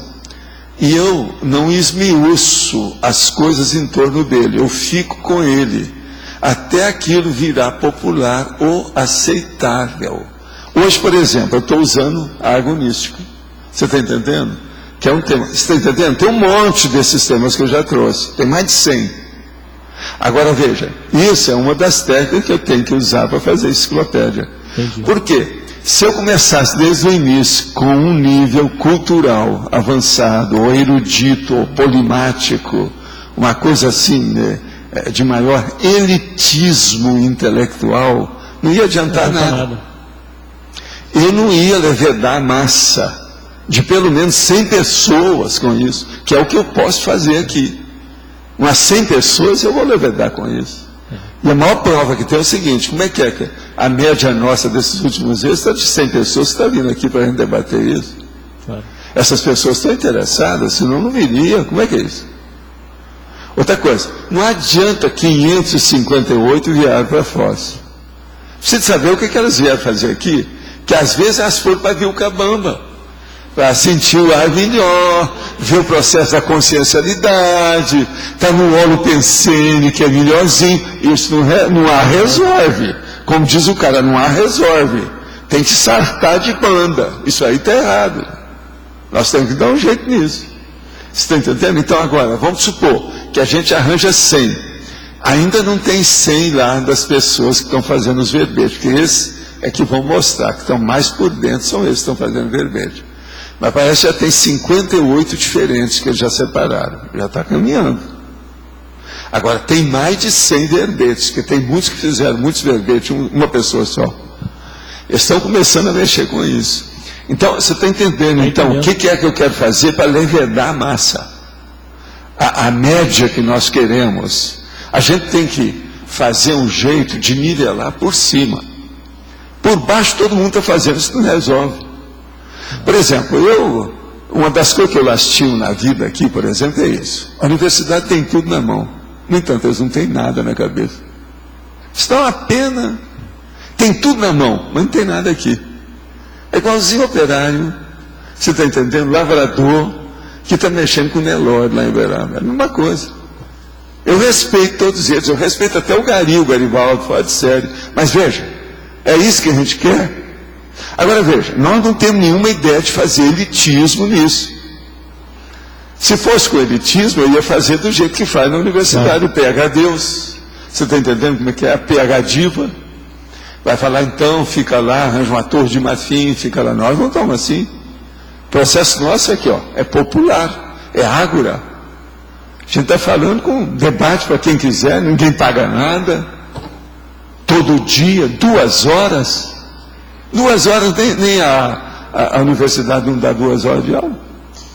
Você chegou então você veja, isso tudo é uma democracia que não é um absurdo se o povo não entender isso que nós estamos fazendo. Do ponto de vista democrático. É de uma democracia absurda, querendo ou não. Fora a gente falar aquelas coisas que ninguém adianta, né? Que é o princípio da descrença e voluntariado, que eles não querem. Tem um francês falando agora em hiperdemocracia. Você ouviu falar nesse cara que escreveu Uma Breve História do Tempo? Attali. Não sei se você chegou a dar uma olhada nesse cara. Ele falou sobre hiperdemocracia. É muito alinhado com esse processo que você está falando. Pois é. Que a gente desenvolve aqui. Agora, o que eu vejo é esse. Contra fato, não há argumento. Nós estamos tudo baseado em fato, porque nós vivenciamos aquilo que nós falamos, é o processo da verbação. Isso que eu chamo de verbaciologia. Com o tempo, alguém vai descobrir o que é que nós estamos falando. Entende? Eu estou pouco ligando se eu estiver aqui ou não. que eu vou ter que voltar mesmo para continuar isso. De modo que tanto faz, tanto fez. Como é que é lá? Eu queria que se aprofundasse. Olha lá, um que fala assim é ele é assim. Ele fala igualzinho Monk. Mas fala aí, o que é? Aprofundasse mais essa questão de termo erudito, porque tem muitos termos que só o termo erudito que explica bem a coisa. Pois é, mas não tem outro jeito, mas não é isso. Escuta, existe aquele princípio científico que diz o seguinte: a rigor, sempre tem uma palavra que explica melhor aquilo que você quer dizer. Sempre tem uma palavra que é diferente da outra, que é melhor do que aquela outra que você está querendo usar. Essas palavras, às vezes, aquelas que entram dentro do processo da realidade, com profundidade, quase sempre elas se transformam em erudita, porque senão não chega lá. Então, é necessário você usar a expressão erudita. Eu uso aqui a gíria, eu uso aqui o coloquialismo de modo geral, eu uso a linguagem popular, e eu uso também aquela que eu posso dentro da erudição daquilo que eu sei. Agora, esse é o caminho. Nós temos que fazer nisso uma argamassa da ideia. Você está entendendo? Amalgamar a situação. Senão não adianta. Pelo que eu vejo, você usa o que tem mais interesse. Ele pode ser popular, erudito, mas não é aquele negócio que o Jarbas fala. Não, tem coisa que eu vi falar que existe, mas eu só vejo o Valdo que aplica. Mesmo no direito, ele não acha muito das expressões que eu uso.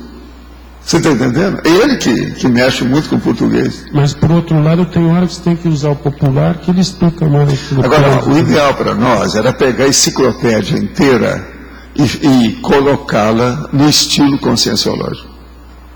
Eu não posso fazer isso, mas isso é que é o ideal. Então, você pega todo o conceito que tem na enciclopédia e vamos ver o que a conscienciologia fala desse conceito. Isso é que é a base de tudo. Sobre esse aspecto, eu estou nesse caminho. Eu estou justamente procurando andar por aí. Entende? Não, por que eu não faço isso? Eu faço isso, mas veja, é pouco. A gente nunca vai conseguir fazer isso. Isso aí precisa de muito. Eu precisava de fazer o quê? Arranjar aí 50 bilhões, arranjar 500 pessoas e orientar essas 500 pessoas o que ela devia de fazer o tempo todo. Aí talvez em 10, 20 anos a gente conseguisse, vamos dizer assim, picotar vamos supor, a enciclopédia britânica inteira, do ponto de vista da conscienciologia. Agora, usando todos esses macetes, que não é fácil. Colocando, por exemplo, pelo menos essas 70 sessões, para a gente ver. Então, acabou. Com isso, a coisa muda de figura. Agora, onde é que o negócio vai emperrar? A hora que houver as conotações. A hora que tiver as remissões. Por isso que é que eu tenho aí a remissiologia.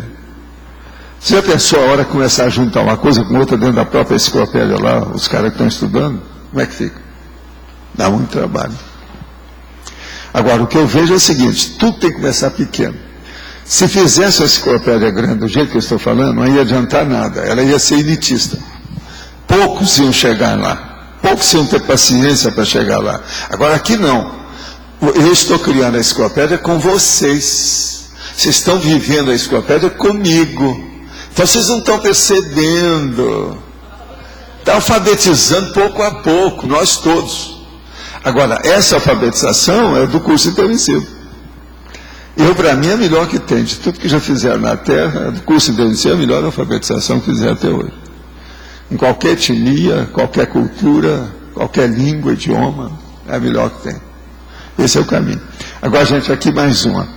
A MBE é uma técnica profilática útil apenas para iniciantes ou também pode ter alguma utilidade para a pessoa com pleno domínio energético? Não. Todo mundo que mexe com energia tem que mexer na mobilização básica de energia. Por quê? O corpo da pessoa nunca é o mesmo. De manhã ele pode ser uma cor, de tarde é outra, à noite é outra, de madrugada é outra. De modo que a mobilização básica de energia é um fato. Lembre-se, eu trabalho com isso faz 70 anos. Toda vez que eu vou trabalhar, eu faço estado vibracional com a situação primeiro para me ver como é que é. Então, veja, isso é a mobilização básica de energia. Então, ninguém pode escapar disso. Eu acho bobagem isso aí. E outra coisa, um negócio muito bom. Você não paga nada para fazer isso. Nem tem fiscalização para ver quanto você fez. Não há imposto. O imposto de renda não chegou aí. O leão não sabe que existe energia, coitado. Por isso que ele sofre daquele jeito, cheio de coisa. Sofre com a mulher, sofre uma opção de coisa. A mulher dele fica lá, ele é muito preguiçoso. A mulher é que vai arranjar lá o gnu para dar para os filhos, para comer, aquele negócio todo. Leão é um pobre coitado. No entanto, é chamado o rei dos animais. É que agora nós não somos mais animais, né? Nós já nos animamos, animais. Né? Pois é, por isso que eu estou falando, é o leão do imposto, é esse que eu estou falando, não entendo nada. Valdo, sim. Aqui, talvez a pessoa esteja se referindo ao circuito fechado, quando fala MBE, e aí não é necessário. O circuito fechado é o estado vibracional. É uma das ocorrências que ocorre com o estado vibracional. Agora, a mobilização básica de energia que eu chamo é a pessoa mexer com a energia. Sim, então, por exemplo, expande energia aqui, não quero saber. Acabou, é isso. Isso aí é muito importante, todo mundo precisa, em qualquer hora. Para mim, até o serenão usa isso. Como é que ele vai dosar as coisas se ele não modular isso aí? Tem que modular a energia.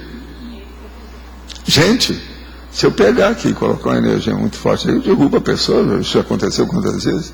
Olha o meu negócio lá na clínica Maxwell, que o povo tudo é de drogado que estava trabalhando, aquele negócio lá vamos dizer, melhorando, em convalescência.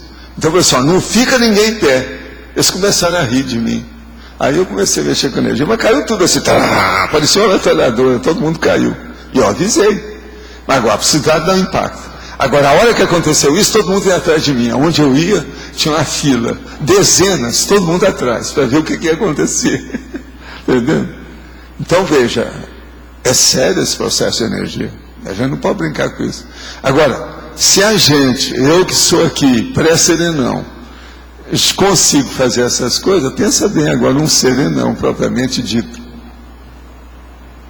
O que é que não faz? Então, é preciso de modular essas coisas. Saber como é que é. É aquele negócio que eu conto para vocês. Ó, a energia é minha. Não, agora não é minha. Agora é do amparador. Não, agora vem de fora. Isso aí vem da central. Ó, mudou.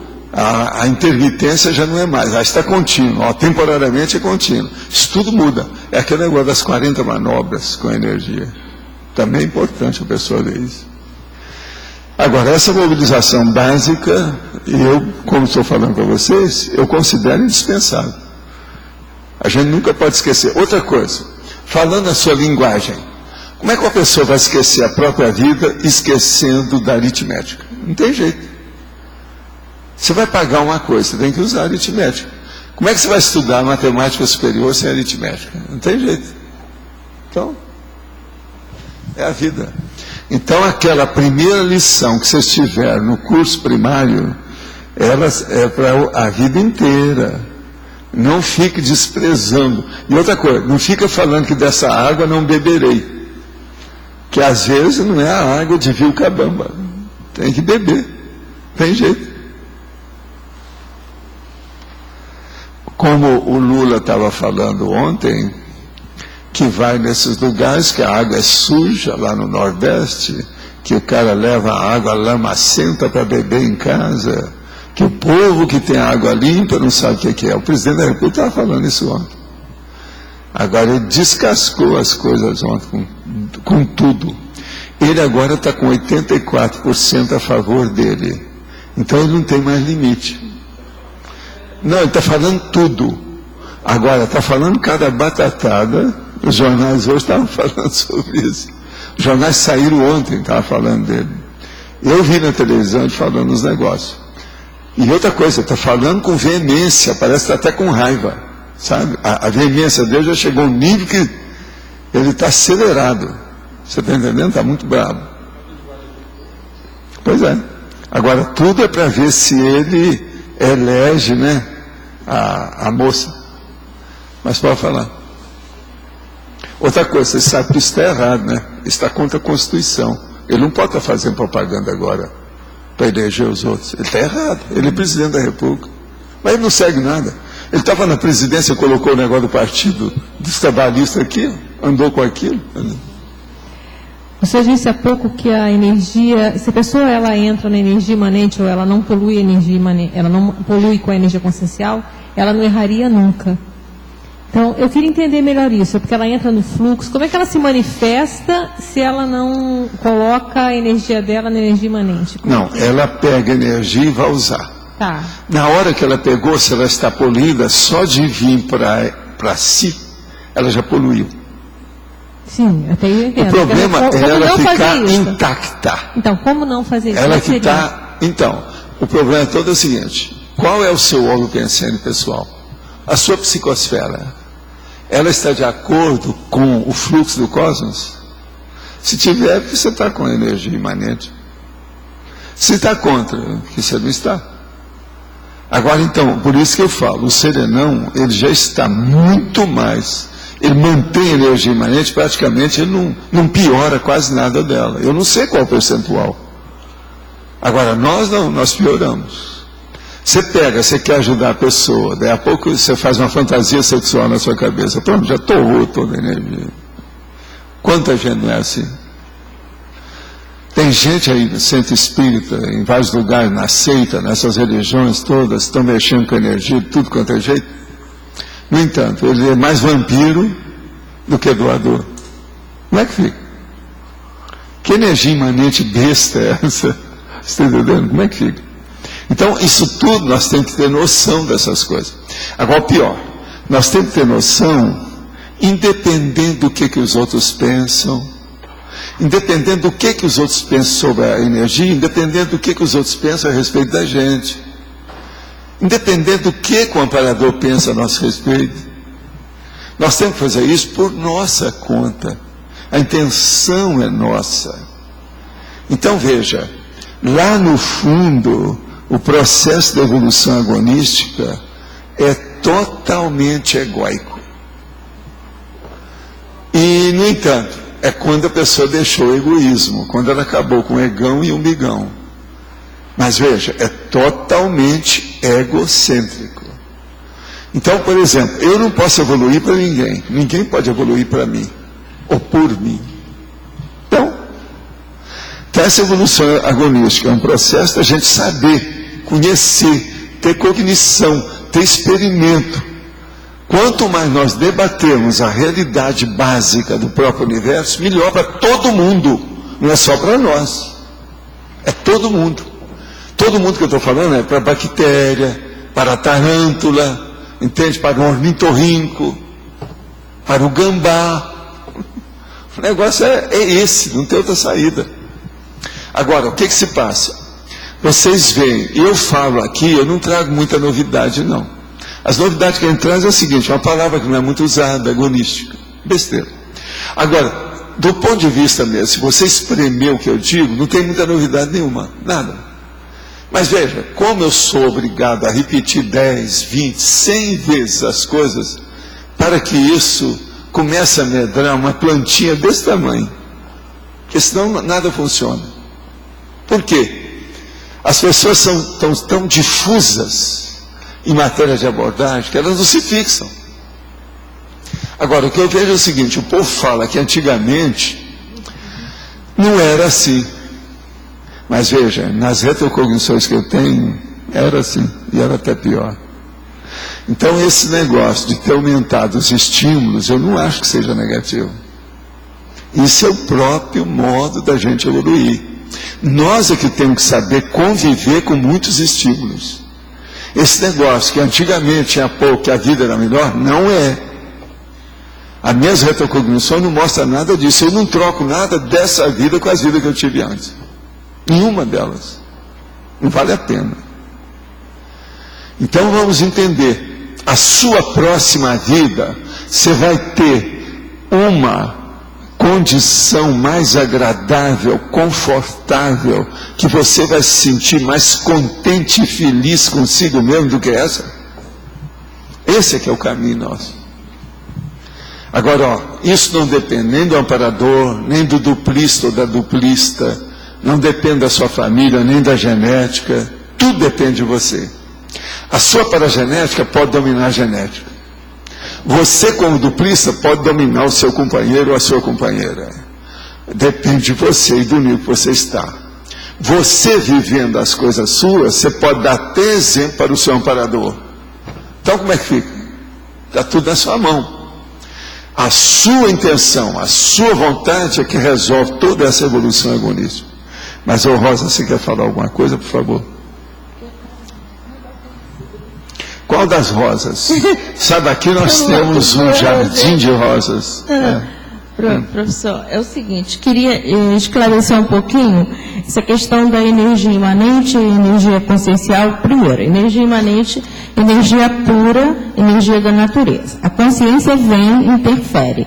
Se ela for positiva, não tiver pensamentos negativos, ela vai deixar a energia da forma que ela a encontrou. E a energia vai continuar a predominar. No universo dela, a consciência, no holopensene dela. Entende? Vai predominar. Vai predominar. Que a maioria chega à energia imanente, mas não predomina. Ela fica na minoria. Entendi, então. Obrigada. Entende? Posso completar, então? São as rosas.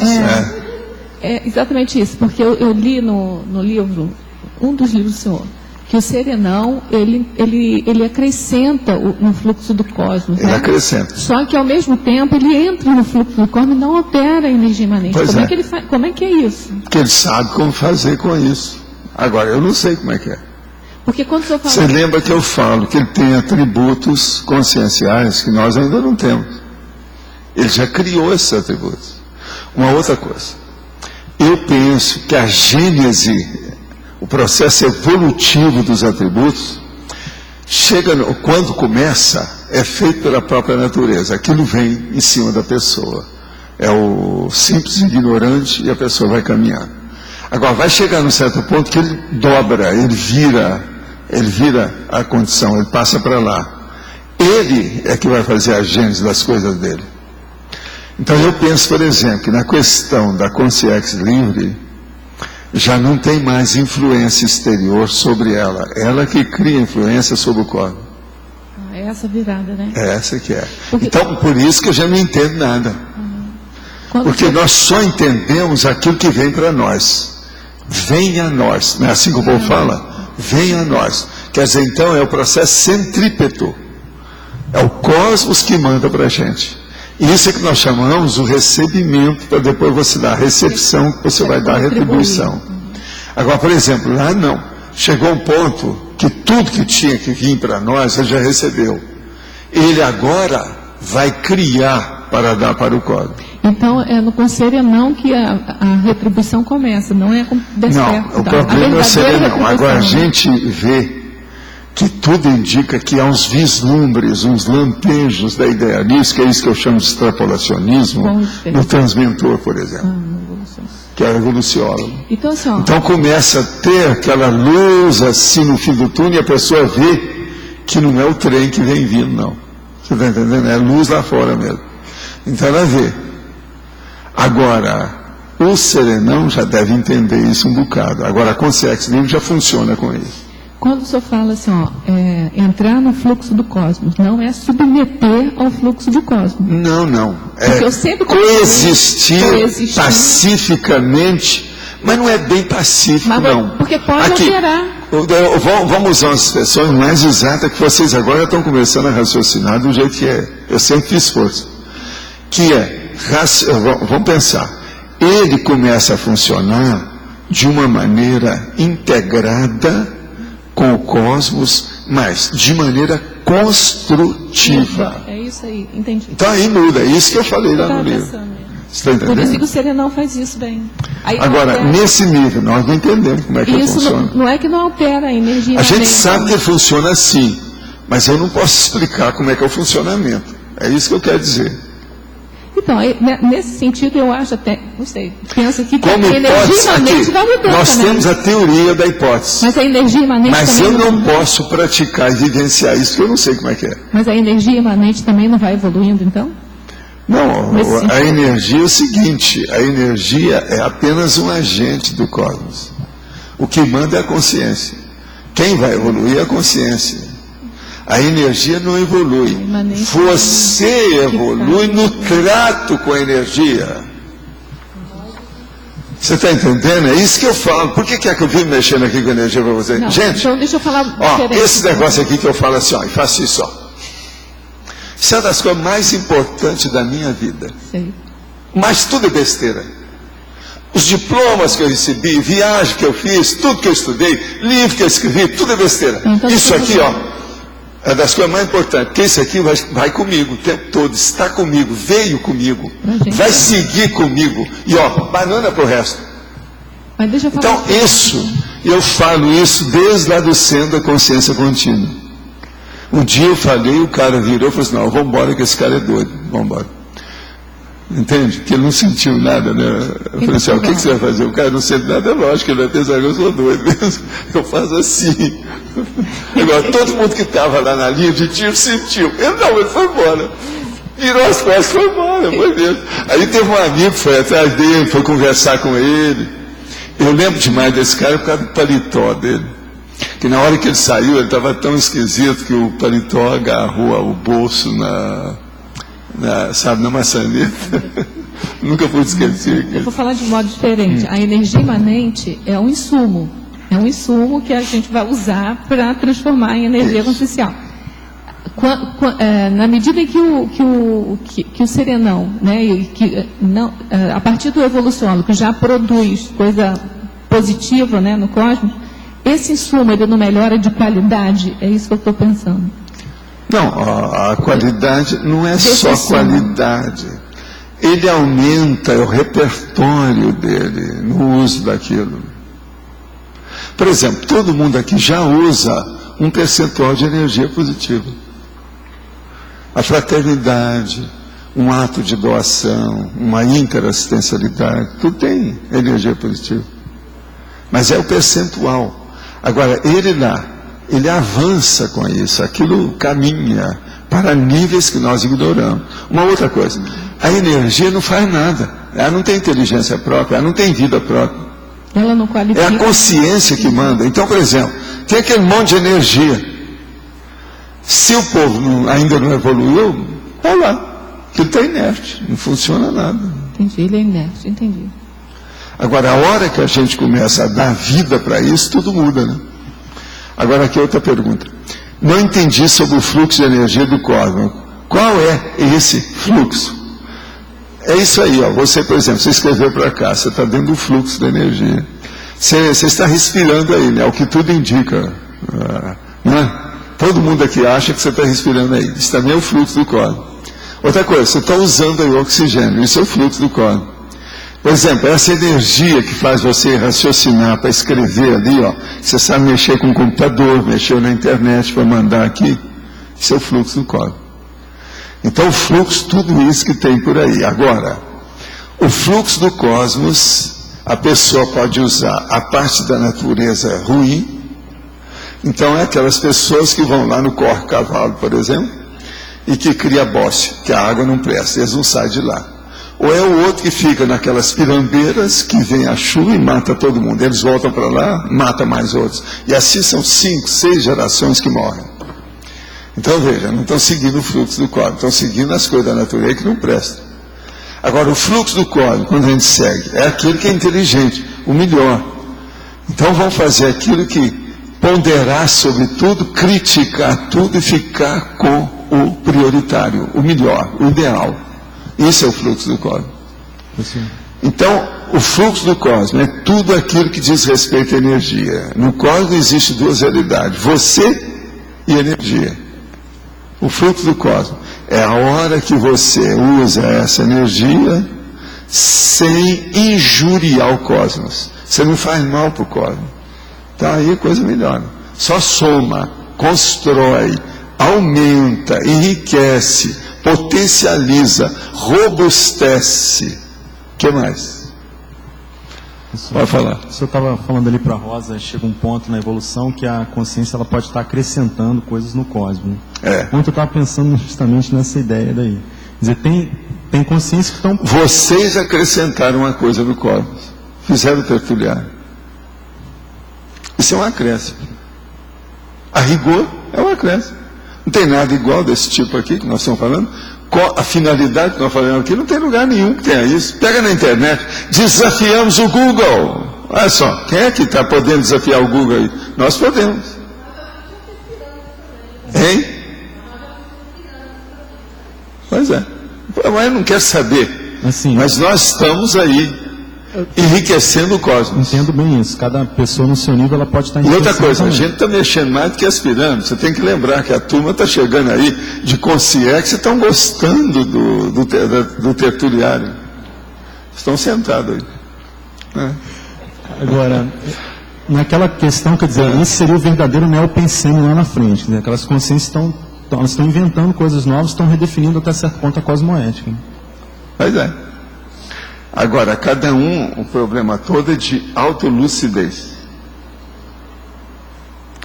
Como é que está a sua autolucidez perante esse fluxo do cosmos? Para que lado que você está indo, ó Igor? É a efeitologia aqui do verbete, né? Priorização. A priorização. Entende? Aqui tem muita coisa assim, né? Vale. Nesse nível. Agora, ó.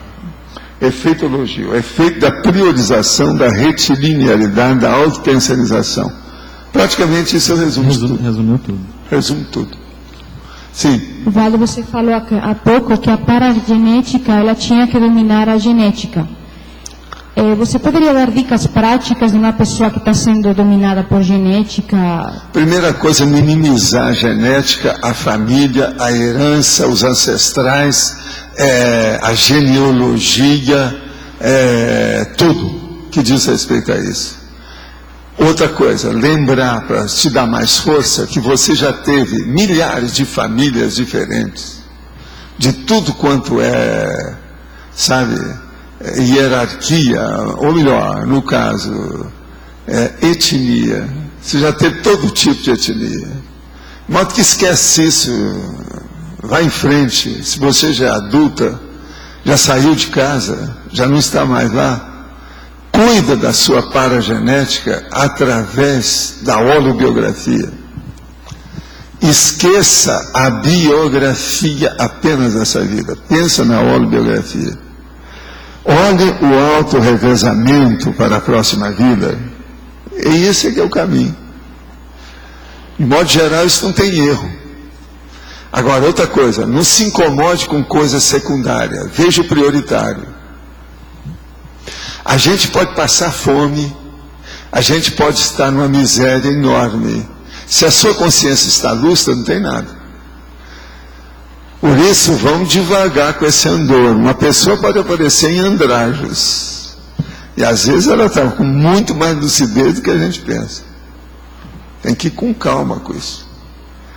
De modo que essas coisas, as aparências humanas, para nós, elas enganam mais do que para outras pessoas.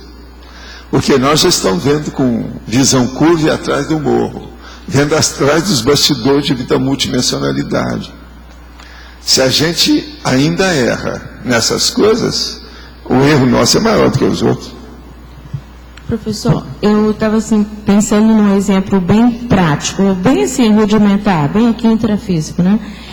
Nos fitoterápicos, temos a tintura-mãe. Se soubermos usar essa energia, nós estamos pegando a energia imanente.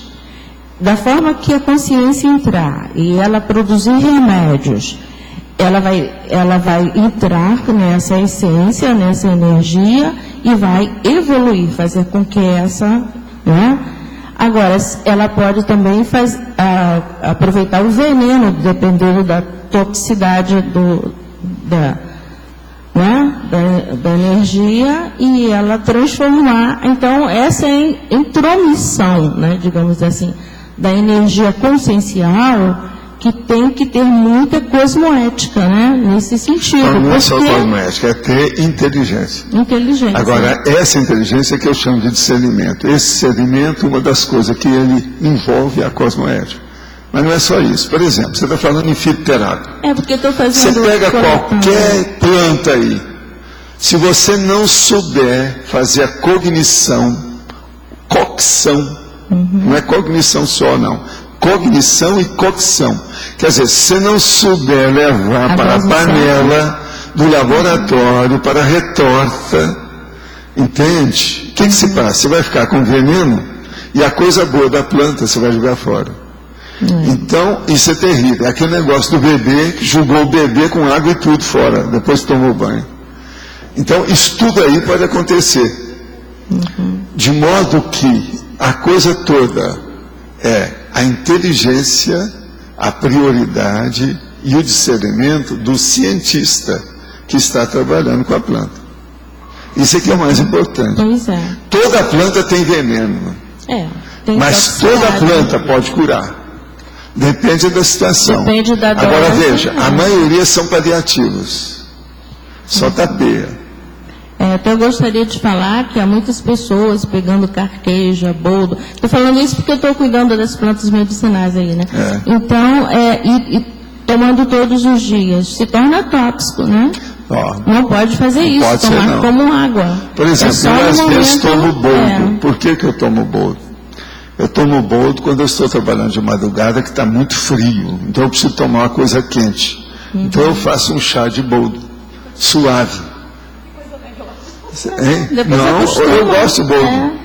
Não, eu adoro boldo. Costuma, né, professor? E outra coisa, é boldo puro, não pode pôr açúcar não, porque senão não adianta. O senhor diz que a couve é amarga, boldo é terrível. Não, mas couve é outra coisa, jiló é outra coisa. Jiló e couve eu não como. Isso eu deixo para vocês, é coisa... A carqueja é pior. Não, eu acho que eu tenho complexo de infância. Que isso tudo era dado para os porcos, né? Outra coisa, a comida de porco na minha terra era chamada de lavagem. Eu não sei como é que era na terra de vocês. E essas coisas eram de lavagem. Então, eu não entro nessa. Tinha uma coisa mais nobre. Então, eles falaram assim, você já está erguido, você anda ereto. O porco não. De modo que honre esse processo, porque senão daqui a pouco você vai andar de 4 aqui. O processo todo é esse, hein? Você gosta de jiló? Você gosta de couve? Couve eu gosto. Então você não pode falar nada. Agora jiló, pela primeira vez eu comi jiló ontem. Não, você não tem autoridade moral nenhuma. Não vi que era jiló. Agora veja, não tem nada. Nem autoridade técnica dessa história. Acabou tudo. Acabou tudo. Agora veja, mas o boldo ajuda certos processos que a pessoa tem. Agora, ele tem uma coisa que o povo esquece. Ele é diurético. Ele vai fazer todo mundo fazer mais xixi. É só tomar que você vai ver que é. Então, se a pessoa acostuma, ou se ela toma um pouco mais, pode esperar, arranja um banheiro, porque senão vai sujar as calças. Ou seja, molhar as calças. Isso é um perigo. Entende? O negócio é sério. Agora, isso é para a maioria das pessoas. Agora, o boldo que eu estou falando é o boldo de macho. É o boldo do Chile, que chama. É o melhor. Aquele de envelope escuro. Tem uns clarinhos que aquele é suave, aquele é muito suave. Agora, esse boldo do Chile, ele é forte. Mas aí o boldo do Chile e o boldo brasileiro, né? O do Chile é o mais eficaz. Não, o do Chile é o melhor que tem. As folhinhas menores são o boldo do Chile. Não, mas agora o ideal é quando ele já vem já arrumadinho, já vem os envelopes. É aquele de envelope escuro. Eu tenho sempre isso em casa. Eu uso o boldo de vez em quando. Agora, muito raramente. Por exemplo, esse ano aí, no frio de madrugada, porque eu trabalho várias horas de madrugada. E às vezes está frio. Entende? E eu posso até esquentar a situação, eu coloco lá o negócio para esquentar, mas isso não resolve. O ideal é a gente esquentar a gente mesmo, para não dar qualquer coisa na gente, porque senão daqui a pouco é assim que me dá tosse, qualquer coisa. Precisa esquentar. Entende? Não. Mas depois do boldo, o que vocês querem? Eu topo qualquer coisa. Mas agora, falando sério, professor Walter, o senhor toma boldo no frio porque tem alguma indicação para o frio? Não? É porque ele não me faz mal. Ele ajuda a digestão. E outra coisa, eu estou com as minhas coisas tudo funcionando. Eu não quero tomar qualquer coisa que vai me atacar. Meu fígado, vesícula, pâncreas, meus negócios estão tudo funcionando. Eu olho isso tudo o tempo todo. Agora, o boldo não me faz mal. Por exemplo, eu não receito o boldo aqui para todo mundo. Ninguém pode fazer isso. Você não pode receitar o cachorro para todo mundo. Ou receitar couve para todo mundo. Tem gente, eu já vi uma mulher que deu troço nela porque comeu couve. Tem tudo. Ninguém nunca sabe qual é a intolerância alimentar de uma pessoa. Precisa examinar. Essas coisas não se brincam. Ninguém é igual. Começa por aí. As idiosincrasias, intolerâncias alimentares e alergia, isso vai ao infinito. Outra coisa, a imunidade das pessoas, o sistema imunológico, varia de pessoa para pessoa. A própria pessoa, às vezes, num ano, em janeiro era uma coisa, em junho é outra. Isso aí varia demais. Então a gente tem que olhar tudo que a pessoa come e o que ela tem contato. Não é só, por exemplo, esse processo de comer e beber, não. Aonde a pessoa vai, que lugar que tem, por causa dos gases do ambiente, as árvores que tem lá. Por exemplo, tem gente aqui, se a gente levar perto de uma árvore de aroeira, a pessoa vai coçar durante 3 dias e me xingar durante um mês. Só de levar perto da aroeira. Vocês sabem disso. Chama pó de mico. Você já viu falar em pó de mico? Joga nas costas aqui, porque não tem jeito da pessoa tirar. Aí ela salta que parece que está com coreia, ou seja, doença de São Guido, entende? Aquela de pular, que é a coreia, né? Tem cara que chegava lá, uma vez eu fui dar o diagnóstico, estava chegando, eu era ainda acadêmico. Então, chegou o povo lá e apareceu um cara que estava lá, todo alterado, tudo se mexendo. Aí veio o professor, falou uma coisa, veio o outro, falou uma coisa. Aí me perguntaram, qual é o seu diagnóstico? Eu falei assim, aroeira. Assim, esse cara está louco. Aí o rapaz falou, sabe, eu vim lá da plantação de aroeira. O cara entrou no pó de mico sem ter percebido.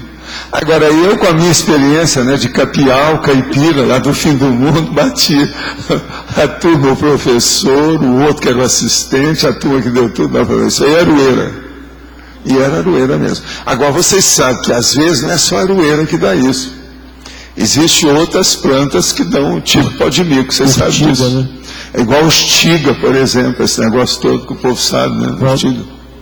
Naquele termo que você estava falando, de estar em sintonia, de forma construtiva com o universo, o que você acha do termo cosmosinergia ou cosmosinergismo? Isso aí eu já escrevi. Já escreveu sobre isso? Já escrevi, mas do ponto de vista geral, né? Do sinergismo geral.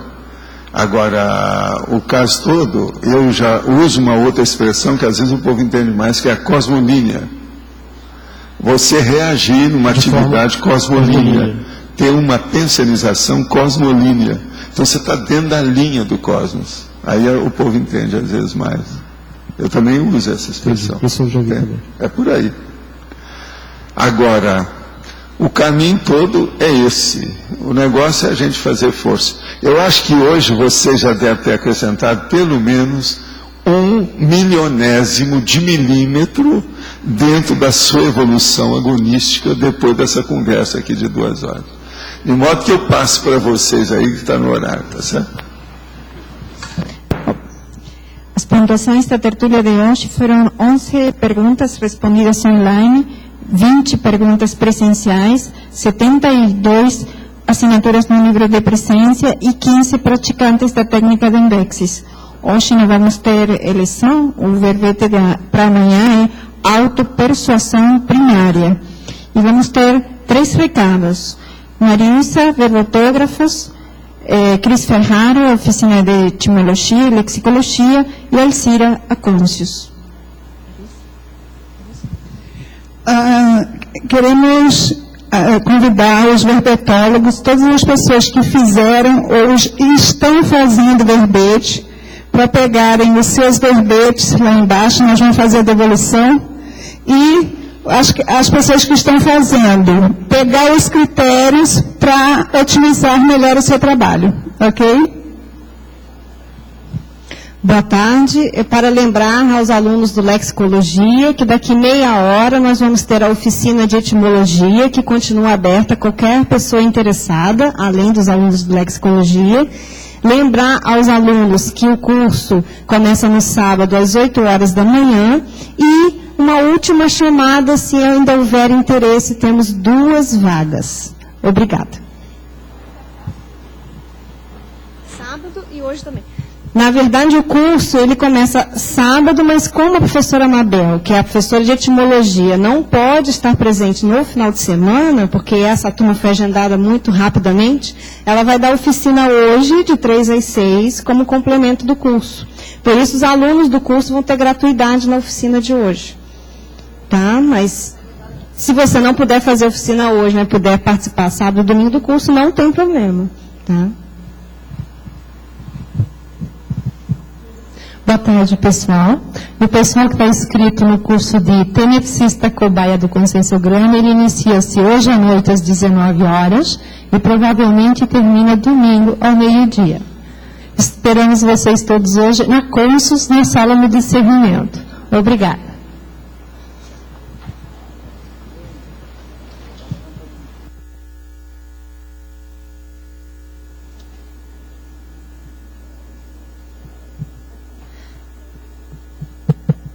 Boa tarde e até amanhã.